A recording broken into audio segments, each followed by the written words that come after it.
I want to bring in a member of Congress now to discuss the Democrats' demands on immigration enforcement. Joining me now is Congressman Andy Biggs, who is co-chair of the Border Security Caucus and a member of the House Oversight and Government Reform Committee, as well as the House Judiciary Committee. He represents the 5th Congressional District of Arizona. He knows something about the border. Congressman Biggs, welcome back to Washington Watch. It was good to see you on the plane Monday morning. Yeah, thanks, Tony. Good to be with you. All right, let's talk about this. What do you make of the demands of the Democrats in order to extend the funding for Homeland Security? Well, I think they're entirely unreasonable. First of all, ICE is already funded from the Big Beautiful Bill, and there was already a provision in there that would fund paying for body cameras. So they basically are getting that. Get their wish taken care of there, but they're trying to leverage and say, well, we're not going to pay FEMA, we're not going to pay TSA, we're not going to pay Coast Guard, and several other agencies. That's the leverage that they're trying to wield, and I just don't think it's rational or reasonable. The things that they want done. Think about it.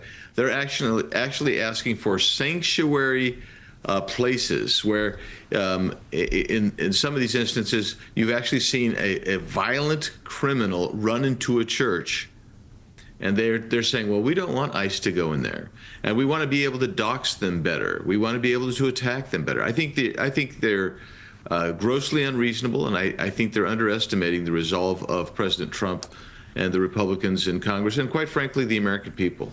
Well, let me ask you about that. Should the same standard apply for local police? I mean, having been a police officer, I mean, one of the things is that you always had to have your name. And of course, the mask or something new. That's not something that we've had until recently.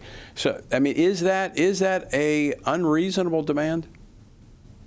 Well, I think it is unreasonable. First of all, most ICE officers are wearing, you can see them, they're wearing law enforcement vests, they're wearing CBP or ICE jackets. But think about this too.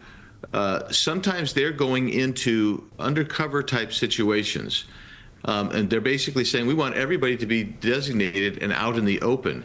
Well, you would never send an undercover. Well, that's certainly a situation that would, that would not make sense to demand an officer going into an undercover operation to be identified. But I do think we need to consider this when we look at the standard we apply to federal law enforcement as to will we accept that at local law enforcement. I do think there's some room for negotiation here. You talk about the sanctuary places. I agree with you. But what about if they want some, if they want reforms, what about reforms on sanctuary cities that we're not going to send money to these sanctuary cities and they need to crack down, the Democrats need to crack down on these sanctuary cities that are facilitating lawlessness?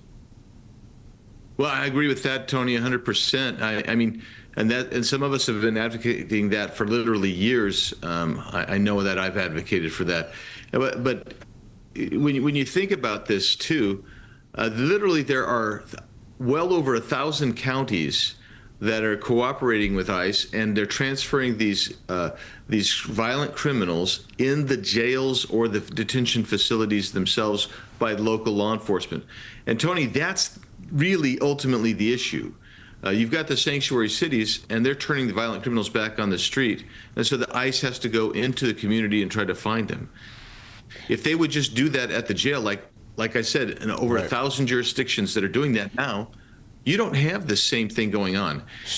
Even in some parts of LA, where ICE has shown up with local law enforcement helping, there's not even protest, for Pete's sakes. They're just turning them over. They take them peacefully.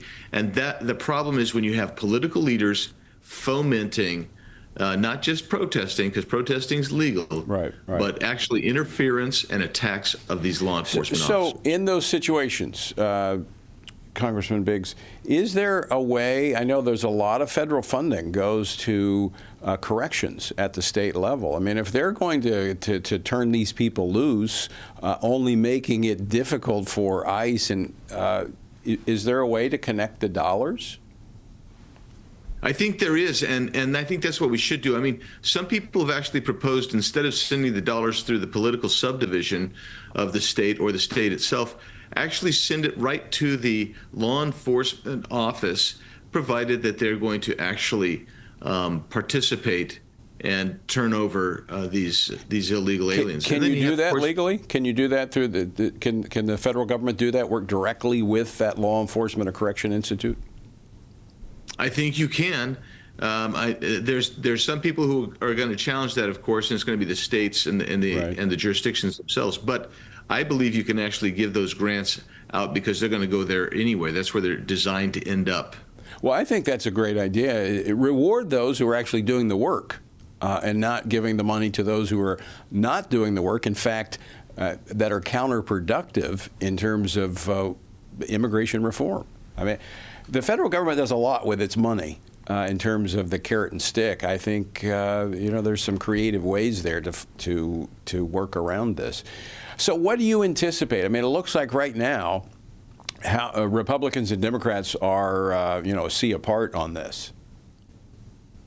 Yeah, it's really going to be really hard to close that gap within a few days. And most of the Democrats that I've talked to or that are on my two committees, admittedly, they're the most strident, perhaps, but they're really recalcitrant. They're not willing to budge on this. You can't, Tony. We were having a hearing on the balanced budget amendment, for Pete's sakes, and all the Democrats wanted to talk about was ICE and how they hate ICE and they want to defund ICE. They want to eliminate ICE altogether. Is what they want. They want an open border. And the other thing I'd say, Tony, is think of who they're protecting.